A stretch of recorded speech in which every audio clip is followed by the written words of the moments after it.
माझ्या माहितीप्रमाणे केंद्र सरकार आणि त्यांना पाठिंबा देणारे आणि त्यांना घडवणारे झेंजीच्या आंदोलनाचं गांभीर्य घेतलेलं दिसतंय. जर आपण बघितलं असेल तर देशाचे पंतप्रधानसुद्धा आता युवकांशी संवाद करत आहे. संचालक जे प्रमुख आहेत, सरसंचालक ते सुद्धा आता संवाद करतात. इतके वर्ष कधी त्या अशा प्रकारची त्यांनी संवाद केला नव्हता. पण कालच्या घटनेनंतर त्यांचा संवाद करतात. याचा अर्थ देशातला तरुण हा अस्वस्थ आहे आणि देशातला तरुण यांच्या विरोधामध्ये भावना आहे हे माहिती पडल्यानंतर या संदर्भामध्ये आता त्या तरुणाला परत आपल्याकडं प्रेरित करण्याचा प्रयत्न होतो आहे. मी बदल एवढाच सांगतो, काल मी बघितलं नवी मुंबई वगैरे ह्या परिसरामध्ये काही बॅनर लागलेले आहेत. या बॅनरमध्ये विद्यार्थी दाखवलेला आहे आणि मंदिरसमोर दाखवलेलं आहे. देशभक्ती आणि देवभक्ती अशा प्रकारचे वेगवेगळ्या प्रकारचं सगळीकडे शहरी भागामध्ये पोस्टर लावण्यात आलेले आहेत. अचानक अशा प्रकारचं हे झाल्यानंतर बऱ्याच भाजप वगैरे ह्या सगळ्यांनी सांगलं ह्याच्यामध्ये आमचा काही संबंध नाही. मला वाटतं की युवा वर्ग हा विरोधात जातो आहे याची कल्पना आल्यामुळे ह्या संदर्भामध्ये आता सगळेजण आता या युवा वर्गाला आपलंसं करण्याचा प्रयत्न करतात. पण खऱ्या अर्थाने युवा वर्गाला जर प्रेरित करायचं असेल तर जाती धर्माच्या वादामध्ये त्याला न अडकवता त्याला भविष्यकाळातल्या असलेल्या त्याच्या अपेक्षा पूर्ण करणं गरजेचं आहे.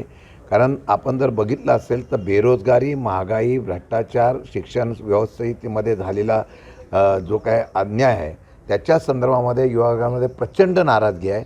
आणि इतर राष्ट्रामध्ये ज्या प्रकारे युवा वर्गाने क्रांती केली आणि सत्तेला उलटून टाकलं तशा प्रकारची परिस्थिती ही भारतामध्ये होऊ शकते.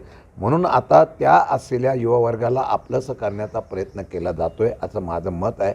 परंतु आपली आजची पिढी इतकी जागृत आहे या अशा प्रकारचा आकृष्ट करण्याचा प्रयत्न जरी केला तर प्रॅक्टिकली रिझल्ट येत नाही तोपर्यंत हा युवा वर्ग आता त्यांच्याजवळ जाणार नाही. खरं तर प्रशांत किशोर हे अजितदादांच्या पक्षाचे एक सल्लागार टीम म्हणून काम करणार आहेत. मात्र त्यांनी काही अटी ठेवलेल्या आहेत. सुनील तटकरे यांना प्रदेशाध्यक्षपदापासून हटवा अशा पद्धतीची एक अट ठेवलेली आहे. त्याचबरोबर भाजप देखील नाराज झाले, कारण प्रशांत किशोर यांना सल्लागार म्हणून घेत असल्यामुळे भाजप देखील नाराज होते. नाही, याची मला कल्पना नाही. खरं म्हटलं तर तो त्यांच्या पक्षाचा अंतर्गत मामला आहे, त्यांच्या अंतर्गत विषय आहे.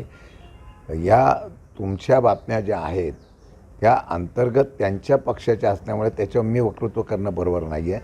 कोणी कोणाला नेमायचं, कोणी कोणाला हे ठेवायचा हा त्यांचा अधिकार आहे. त्यामुळे मी याच्यावर भाष्य करणं योग्य ठरणार नाही. तटकरे यांच्या कार्यपद्धतीवर एका बाजूला टीका प्रश्नचिन्ह बाकी शरद पवार यांच्या राष्ट्रवादी गुट केले जात असताना अंतर्गत त्यांच्यातल्याच पक्षातील काही लोकांकडून देखील ते आता केले जातात अशी स्थिती आहे.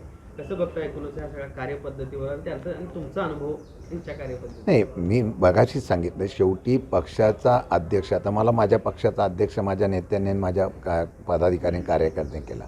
त्यांच्या पक्षाचा अध्यक्ष त्यांच्या पक्षाने केलेला आहे. त्या अध्यक्षाबद्दल किंवा त्यांच्या कार्यपद्धतीवर किंवा त्यांच्या विचारावर मी बोलणं योग्य ठरणार नाही. मला वाटतं की तो त्यांचा अंतर्गत पक्षाचा विषय आहे, त्यांचा निर्णय घ्यावा. काँग्रेसनं जो सुनेत्राताईंच्या बाबतीत गुंगी गुड्याचा शब्द वापर केलेला आहे, काँग्रेस अजूनही ठाम आहे.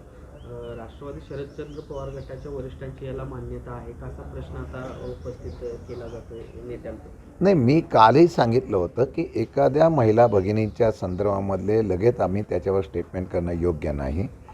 ज्यावेळेला एखाद्यावर अचानक जबाबदारी पडली की त्याला तयार व्हायला किंवा त्याच्या प्रकारचा अनुभव यायला वेळ लागतो. त्यामुळे त्यांनी काँग्रेसने काय बोललं याच्यावर मी बोलणं योग्य नाही. पण मला वाटतं की महाराष्ट्र हा विरोधातले कोणी असलं तरी सुसंस्कृतपणा असतो. त्या पद्धतीने प्रत्येक मग कोणत्याही पक्षाचे असो त्यांचा आदर ठेवणं हा गरजेचं असतं. मला वाटतं की राजकीय पातळीवर जेव्हा वैर असतं, राजकीय पातळीवर टीका टिप्पणी होते, त्या टिप्पणी करत असताना मला वाटतं की या संदर्भामध्ये फार मोठ्या प्रमाणात त्याला विषय घेणं गरजेचं आहे असं मला वाटत नाही. राज्यामध्ये मराठा ओबीसी हा वाद पुन्हा एकदा वाढेल असे चिन्ह निर्माण झाले, कारण हाकेने एक ट्विट केले ज्यामध्ये प्रसाद लाड आणि विखे पाटलांवर थेट आक्षेपार्ह भाषा वापरले. प्रसाद लाड तर जिथे दिसतील तिथे त्यांना कानशिलात लगावणार असं त्यांनी म्हटलेलं आहे. कसं बघता एकूणच या सगळ्या पुन्हा एकदा जो वाद निर्माण होतो आणि एकमेकाला मारण्याची भाषा मंत्रालयाच्या आवारात सुद्धा मारू अशा पद्धतीचं त्यांचं? नाही, मला वाटतं की हे पेरलं ते आता उगवतं आहे. मताच्या राजकारणासाठी ज्यावेळेला मराठा आणि ओबीसी वाद निर्माण केला, अनेक नेते उभे राहिले. त्या नेत्यांच्या मागण्यानुसार मग ते ओबीसीचे नेते असो, मराठ्यांचे नेते असो, त्याच्यातून जो वाद निर्माण झाले, सरकारनेच ग्वाही दिली. काल मनोज जरांगे पाटीलसुद्धा सरकारच्या असलेल्या त्यांच्या एकनाथ शिंदे असतील त्यांच्या सरकारवर टीका करायला लागले. आम्हाला ओबीसीचे दाखले दिले, मग ओबीसीच्या दाखल्यावर आम्हाला आता अपात्र करायला लागले, ते दाखले रद्द करायला लागले. म्हणजे एका बाजूला तुम्ही मान्य केलं, दाखले दिले आणि परत ते अपात्र ठरतायत, याचा अर्थ फसवणूक केली. दुसऱ्या बाजूला हाके त्याच पद्धतीने म्हणतायत की आमचा अधिकार काढून जातो, त्याच्यावर आमचा विरोध असेल, जो याला सपोर्ट करेल त्याच्याशी आम्ही संघर्ष करू. शेवटी मी मगाशी म्हणालो, पेरलं ते उगवलं आहे.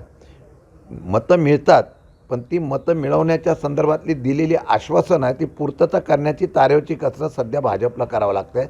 मुख्यमंत्र्यांचं कालचं मी स्टेटमेंट बघितलेलं आहे. ते मुख्यमंत्र्यांचं स्टेटमेंटच असं होतं की आम्ही कुठल्याही समितीच्या किंवा कुठल्या आरक्षणाच्या कोर्टाच्या त्याच्यामध्ये हस्तक्षेप करत नाही. पण पॉलिसी मॅटर ठरवताना ज्यावेळेला तुम्ही चुकता, त्याचे परिणाम पुढे काय होतात, तर दोन समाजामध्ये वाद निर्माण करून हा निर्णय होत नसतो. मला वाटतं आता ही जबाबदारी सरकारची आहे, भाजपची आहे, त्यांच्या महायुतीची आहे.